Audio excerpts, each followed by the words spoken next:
जब भी हम कहीं बाहर कुछ सामान लेने जाते हैं तो सबसे इम्पोर्टेंट होता है हमारा बिल।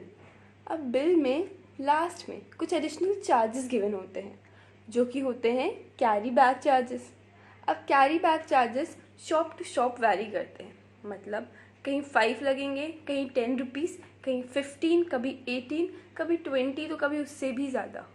अब क्वेश्चन ये अराइज होता है, क्या ये कैरी बैग चार्जेस रिटेलर्स को देना हम कंज्यूमर्स यानी कि ग्राहकों की ड्यूटी है, या रिटेलर्स का राइट है कि वो हमसे ये कैरी बैग चार्जेस ले सकें?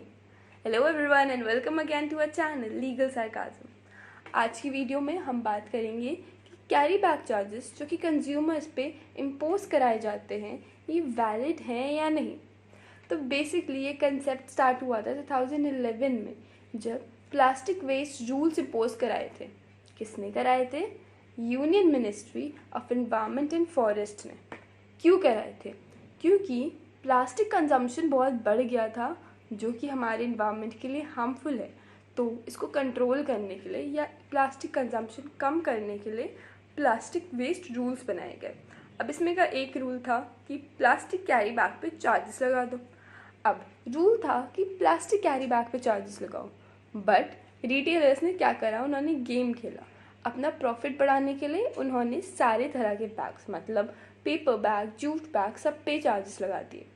अब इस पे रुके नहीं, इनकी सेकेंड ट्रिक ये थी कि कहीं मेंशन नहीं था कि प्राइजेस क्या होंगे या किस बेसिस पे लगाए जाएंगे। तो ये प्राइजेस लगाए ऑन द बेसिस ऑफ कि बैग की क्वालिटी कैसी है, बैग कितना अट्रैक्टिव है। अब ये करने से इन्होंने अपनी बिजनेस को मतलब एक सॉर्ट ऑफ प्रॉफिट कमाने के लिए इन्होंने ये करा। और ये प्रॉफिट कमाने के लिए उन्होंने क्या यूज़ करा? अपने ब्रांड का नाम, अपने ब्रांड का लोगो। क्योंकि ऐसे जो बैग्स होते हैं जो हम लोग बाज़ार में जाके, यानी जब हम किसी शॉप्स में जाएंगे वो लोग अपने बैग्स देते हैं, अगर पेपर बैग्स भी देंगे या जूट बैग्स भी देंगे तो उसमें उनका लोगो चिपका होता है, उनके ब्रांड का नाम लिखा होता है। तो ये ब्रांड का प्रमोशन करना हुआ और ये गलत है। क्यों गलत है? क्योंकि कंज्यूमर प्रोटेक्शन एक्ट का section 2 clause 1 sub clause are कहता है कि ऐसे एक्ट्स अनफेयर ट्रेड प्रैक्टिस में आते हैं, और section 2 clause 1 sub clause N कहता है कि ऐसे एक्ट्स रिस्ट्रिक्टिव ट्रेड प्रैक्टिस में आते हैं। अब एक बार शॉर्ट में जान लेते हैं कि कंज्यूमर प्रोटेक्शन एक्ट है क्या। तो बेसिकली कंज्यूमर्स के राइट्स गिवन हैं इस एक्ट में। अब ये एक्ट जो है ये कहता है कि इन राइट्स का वॉयलेशन होने पे कंज्यूमर फोरम में अप्रोच कर सकता है या कंप्लेंट फाइल कर सकता है। अब कंज्यूमर फोरम क्या है? Consumer forum special types of कह लीजिए कोर्ट्स हैं, ये ट्रिब्यूनल्स होते हैं जो कि बनाए गए हैं कि अगर कंज्यूमर का राइट वॉयलेट होए तो कंज्यूमर डायरेक्ट यहाँ अप्रोच करे। सिविल कोर्ट और हाई कोर्ट के कंपेयर में यहाँ स्पीडी और चीप रेमेडी मिलेगी क्योंकि ये स्पेसिफिकली इसी एरिया को डील करता है। दूसरी बात ये कि ये कंज्यूमर फोरम 3 तरह के होते हैं: district, state and national. District में आप तब जाएंगे जब आपका 10 लाख से नीचे का लॉस हो। स्टेट में आप तब जाएंगे जब आपका 10 लाख से 1 करोड़ के बीच में लॉस हो। और नेशनल आप तब जाएंगे जब आपका 1 करोड़ से भी ऊपर का लॉस हो। अब ये हो गई स्टोरी कि 2011 में क्या हुआ था एंड बेसिक रूल क्या था। अब ये अनफेयर ट्रेड प्रैक्टिस चलती रही, मतलब सारे तरह के बैग्स पे चार्ज इम्पोज कराना कॉन्टिन्यू रहा। इसके बाद 2018 में केरला के डिस्ट्रिक्ट कंज्यूमर फोरम ने ये डायरेक्ट किया कुछ रेप्यूटेड रिटेल शॉप्स को कि वो जो चार्जेस इम्पोज कराते हैं उसको हटा दे, बट नहीं हुआ। कैसे नहीं हुआ ये हमें पता चलता है इस बात से कि 2019 में फिर केस फाइल हुआ, कंप्लेंट फाइल हुई। किसके अगेंस्ट? डोमिनोज के अगेंस्ट। चंडीगढ़ में करी गई थी। क्यों? क्योंकि डोमिनोज 13 रुपीज़ चार्ज कर रहा था एक कैरी बैग के। अब ज़रा गेस करिए कि 13 रुपीज़ चार्ज करने के बदले में डोमिनोज को कितनी रुपए की पेनल्टी देनी पड़ी होगी? डोमिनोज को देनी पड़ी 9,80,000 की पेनल्टी। अब ये पेनल्टी क्यों देनी पड़ी?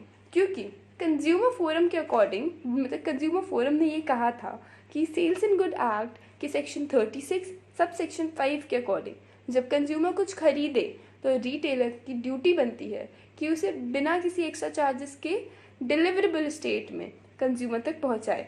अब ये कैरी बैग के चार्जेस लेना ये गलत है या इस सेक्शन के वॉयलेटिव है, तो उसको इसकी लायबल ठहराया गया, उसको रेमेडी देनी पड़ी। अब सिर्फ डोमिनोज नहीं है ऐसा जिसने कि पेनल्टी दी हो या जिसके अगेंस्ट केस हुआ, हमारी बहुत सी रेगुलर नॉर्मल ऐसी शॉप्स या कंपनीज हैं जहाँ हम जाते हैं यूजुअली, जैसे कि बिग बाज़ार, बाटा, पैंटलून्स, वेस्ट साइड, लाइफस्टाइल, इन सब के अगेंस्ट कंप्लेन फाइल हुई, इन सब ने पेनल्टीज़ भरी हैं। फॉर एग्ज़ाम्पल बाटा ने चार्ज करा था 3 रुपये का कैरी बैग और उसको देनी पड़ी थी 11,000 की पेनल्टी।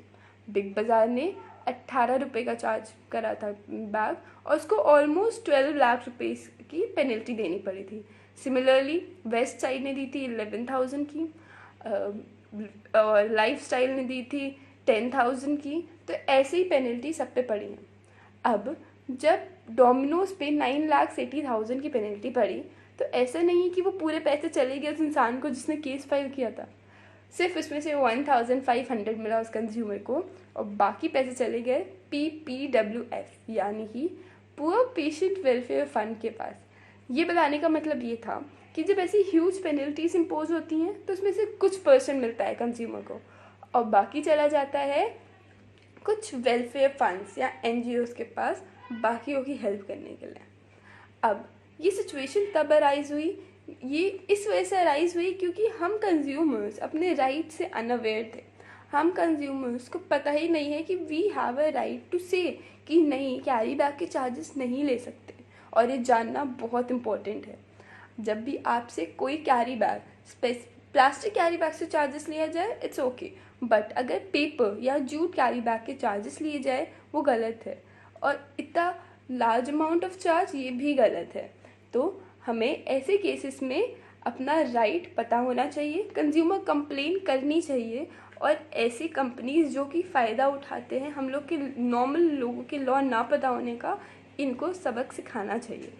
अब बात ये आती है कि कंप्लेन कैसे करते हैं। सिंपल सा कंज्यूमर को फोरम की वेबसाइट पे जाइए, कंप्लेन फाइल करिए। नहीं तो you can even go to consumer forum खुद से और वहाँ जाके भी आप कंप्लेन फाइल कर सकते हैं।